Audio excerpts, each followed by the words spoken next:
مولاي صل وسلم دائما أبدا على حبيبك خير الخلق كلهم. ویلکم بیک ناظرین.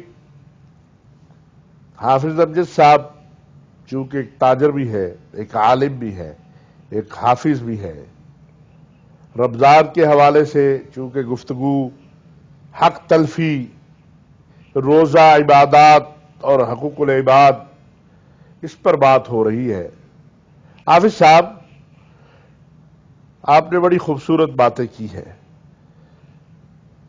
کون سے ایسے عمل ہے جو کیے جائے تو رمضان قیمتی بن جائے اور اللہ کے ہاں جو ہے وہ اجر و ثواب کے ہم مستحق ٹھہرے؟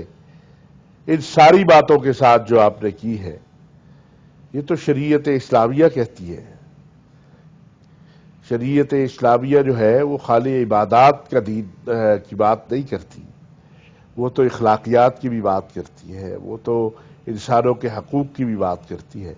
تو اس پر ہمیں کہ روزے کے فضائل و مناقب، قرآن کریم کی تلاوت، تراویح اور یہ جو عشرہ ہے اب مغفرت کا، اس میں کون سے ایسے ذکر اذکار کیے جائے، کون سی ایسی عبادات کی جائے جس سے یہ قیمتی سے قیمتی تر بن جائے؟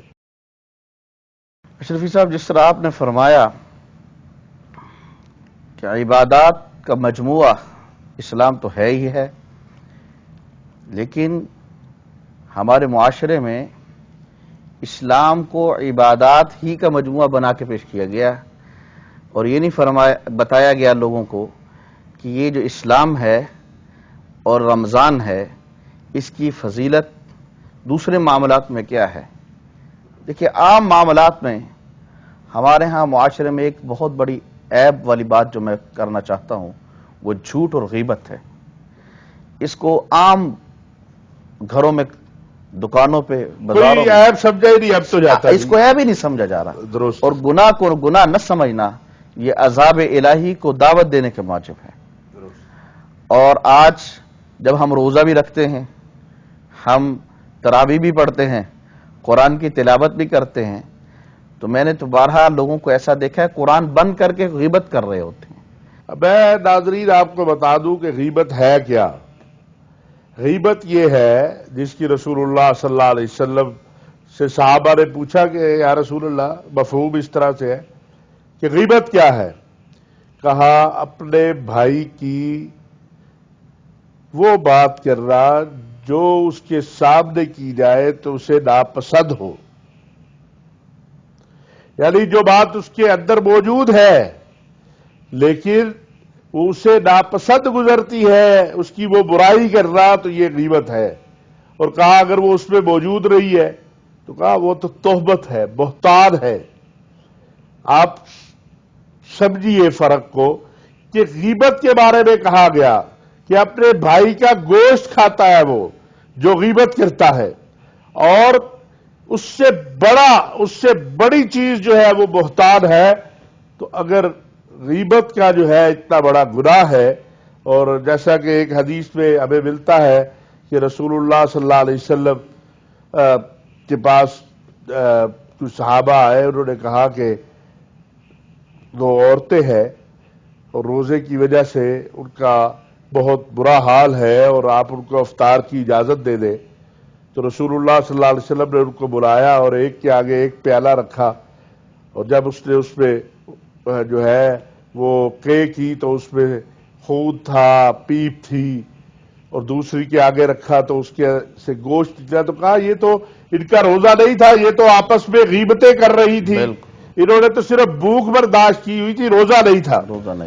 تو یہ بڑا اچھا آپ نے صاحب غیبت کا. اب رمضان کے اندر ہمیں ان چیزوں سے بچنا، یہ جس کو ہم گناہ نہیں سمجھتے، اور آج ہمارے معاشرے پر جو سختیاں ہیں وہ اسی وجہ سے ہے کہ ہم ان گناہوں کو گناہ نہیں سمجھتے. اور گناہ جو ہے اس کو گناہ سمجھنا چاہیے.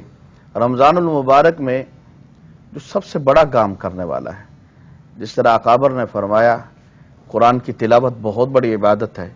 قرآن اور رمضان کی مماثلت ہے اور ان کا ایک رشتہ ہے. اور قرآن جتنا رمضان المبارک میں اس کی تلاوت کی جاتی ہے پورے سال میں اتنا نہیں ہوتا. درست ہے. اور اسی طرح رمضان المبارک میں صلہ رحمی کا مہینہ بھی ہے. درست. رمضان کے اندر صلہ رحمی جتنی کی جائے کہ ہمارے پڑوس میں، ہمارے ارد گرد، ہمارے ماحول کے اندر ہم نظر دوڑائیں، یتیم ہیں، بیوائیں ہیں، مساکین ہیں، ان کا حق بھی ان کو دیا جائے.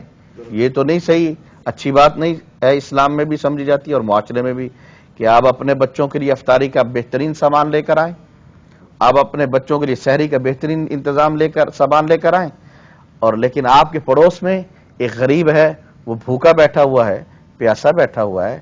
اسلام کہتا ہے کہ یہ روزے کی جو بھوک ہے یہ اس لیے بھی ہے کہ آپ کو احساس ہو کہ ایک میرے پڑوس میں رہنے والا جو غریب ہے، جو بیچارہ خوددار بھی ہے اور غریب بھی ہے اور وہ کسی سے مانگتا بھی نہیں ہے، اس کا حق بھی آپ کو دینا ہوگا. اور اگر اس پڑوسی کو، رسول اللہ صلی اللہ علیہ وسلم کی حدیث مجھے یہاں یاد آ گئی، آپ نے فرمایا کہ پھل کھا کر باہر مت پھینکو، دروازے کے سامنے چھیلکے جو ہیں وہ باہر مت پھینکو، کہیں وہ غریب اس کو دیکھ کے اس کے دل میں حسرت نہ پیدا ہو اور اس کی حسرت جو ہے وہ کہیں عذاب الہی کا موجب نہ بن جائے. تو آج ہمارے ماحول کے اندر ہمیں ڈھونڈنے کی ضرورت نہیں ہے. غربت اور فاقے کی وجہ سے کتنے لوگ خودکشیاں کر رہے ہیں. تو ہمارے جو صاحب ثروت ہیں وہ اس رمضان المبارک کے اندر، مغفرت کے عشرے کے اندر، اس صلہ رحمی کو لازم پکڑیں اور ان لوگوں کا حق ان تک پہنچائیں. اور یہاں شریفی صاحب میں ایک بات آپ کی وساطت سے، آپ کے چینل کی وساطت سے یہ کرنا چاہتا ہوں. ہمارے معاشرے میں بے دین لوگ جو ہیں، جاہل علماء بنے ہوئے ہیں، علماء سو ان کو کہنا چاہیے، وہ لوگوں کو مسائل غلط بتا رہے ہیں. یہ لوگ اس مہینے میں، ہمارے تجار جو ہیں، اس مہینے کے اندر زکوٰۃ کا حساب کرتے ہیں، اور وہ زکوٰۃ جو ہے وہ بیوہ، یتیم، مساکین اور مدارس کا حق ہے. اب وہ یوں کہتے ہیں کہ جی زکوٰۃ وبر السبیل، مسافروں کا حق ہے. مسافروں کا اگر مدارس میں بھی صاحب ثروت لوگوں کے بچے پڑھتے ہیں تو پھر مدارس کا حق نہیں ہے. وہ تو لکھوا دیتے ہیں کہ جی ہمارا بچہ زکوٰۃ سے نہیں کھائے گا. مدارس میں ایک دستور ہے، جو صاحب ثروت لوگ ہیں ان کے بچے لکھواتے ہیں کہ ہم اپنا خرچہ دیں گے. درست. تو وہ اشرفی صاحب، اب ہمارے معاشرے میں یہ اتنی بڑی بیماری آ چکی ہے کہ اب وہ زکوٰۃ جو آپ نے دینی ہے وہ تو آپ اپنے مال کو پاک کر رہے ہیں، آپ اپنے مال کو صاف کر رہے ہیں. آپ حیران ہوں گے وہ لوگ زکوٰۃ لوگوں کو بتلا کر دے رہے ہیں. حالانکہ منع کیا گیا اور کہا کہ اس طرح سے دی جائے کہ اس کو پتہ ہی نہ چلے، وہ اپنی ذلت محسوس نہ کرے، اپنی ذلت محسوس نہ کرے، اور اس کے دل میں جو ہے زکوٰۃ کی بات آئی ہے. ناظرین، تو میں یہ کہنا چاہتا ہوں کہ زکوٰۃ پہ ہم نے پہلے بھی بات کی، انشاءاللہ آگے بھی کریں گے، کہ زکوٰۃ دینے کے لیے ایک تو لازم ہے کہ جس کو زکوٰۃ دینی ہے وہ زکوٰۃ کا مستحق ہو، وہ صاحب نصاب نہ ہو. اگر صاحب نصاب ہے، آپ نے اسے زکوٰۃ دے دی تو زکوٰۃ نہیں ہوگی. نمبر 2، زکوٰۃ کے لیے نیت ضروری ہے، اگر بغیر نیت کے زکوٰۃ دے دی گئی تو زکوٰۃ نہیں ہوگی. اور نمبر 3، جن کو زکوٰۃ دینی ہے اس کو تلاش کیا جائے اور چپکے سے، بغیر بتلائے اسے، کیونکہ جب آپ مدارس وغیرہ یا ایسے ادارے جہاں پر دوسرے بھی احتیاط لیے جاتے ہیں، وہاں تو بتایا جائے کہ یہ زکوٰۃ ہے، تاکہ وہ زکوٰۃ کی مد میں استعمال ہو، وہ کسی اور مد میں استعمال نہ ہو. لیکن جو انفرادی آپ نے تقسیم کرنی ہے زکوٰۃ، تو وہ کوشش کیجئے کہ ایسے انداز میں دے کہ جس سے زکوٰۃ جس کو دے رہے ہیں اس کے دل میں بھی رنج نہ آئے، اس کی ذلت بھی نہ ہو، اور اس کو یہ بھی محسوس نہ ہو کہ یہ اپنے مال کی میل اتار کے مجھے دے رہا ہے. بالکل، کیونکہ زکوٰۃ عبادت ہے اور عبادت کو ریاکاری سے نہیں کرنا چاہیے. جی حافظ صاحب، یہ بیچ میں تو یہ زکوٰۃ جب دیتے ہیں اس کو بیچارے کو اس انداز میں دیتے ہیں کہ وہ بیچارہ اپنی نظروں میں خود گر جاتا ہے. ویسے بھی آپ تو اپنی میل کچیل دے رہے ہیں، آپ نے تو اللہ پر کوئی احسان نہیں کیا ہے، تو آپ اللہ کے دیے ہوئے مال سے ہی دے رہے ہیں نا جی، اللہ کے دیے ہوئے مال سے. اور یہ شکرانہ ہے کہ ایک سال آپ کے پاس اللہ نے جو مال دیا وہ باقی رہا، اس پہ کوئی آفت نہیں آئی، اس پہ کوئی مصیبت نہیں آئی، وہ آپ سے چھینا نہیں گیا. تو یہ تو آپ اپنے لیے دے رہے ہیں، اپنے مال کو محفوظ بنا رہے ہیں. بالکل صحیح بات. اس مغفرت کے عشرے کے اندر ان لوگوں کے لیے جو بیچارے ڈسیبل ہیں، بیمار ہیں، اور زکوٰۃ کے علاوہ بھی صدقات دینے چاہیے. رمضان المبارک میں رسول اللہ صلی اللہ علیہ وسلم کے بارے میں آتا ہے کہ وہ تو دنیا کائنات کے سب سے بڑے سخی تھے. رسول اللہ سے بڑا کون سخی ہو سکتا ہے کائنات میں؟ لیکن رمضان میں رسول اللہ صلی اللہ علیہ وسلم اپنی سخاوت کو بڑھایا کرتے تھے. اور آپ صلی اللہ علیہ وسلم کی ایک حدیث یہاں پہ کہ آپ صلی اللہ علیہ وسلم نے فرمایا کہ روزے داروں کے روزے کھلاؤ، افطار کروائیں. درست.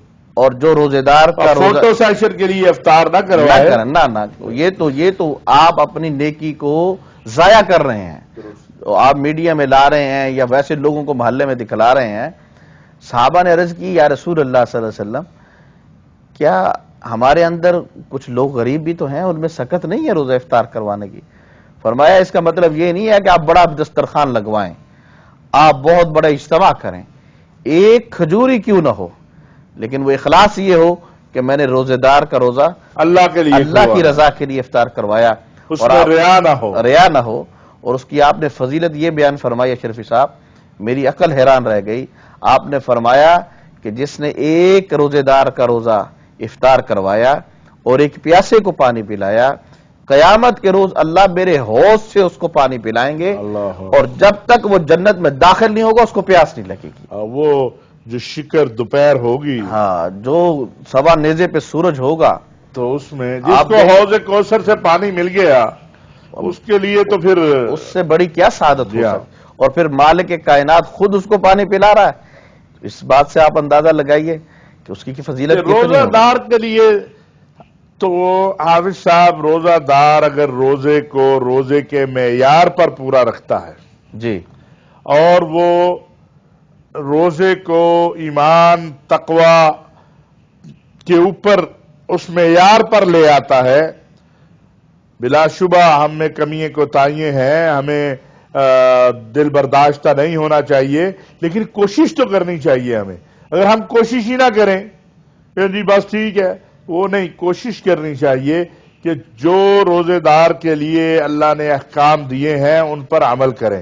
جو رسول اللہ صلی اللہ علیہ وسلم نے فرمایا ہے، جن چیزوں سے منع کیا ہے ان سے باز آ جائیں، تو یہ روزہ بڑا قیمتی بن جائے گا. اور پھر پتہ نہیں اگلا رمضان ہمارے مقدر میں ہے کہ نہیں ہے، ہمارے نصیب میں ہے کہ نہیں ہے.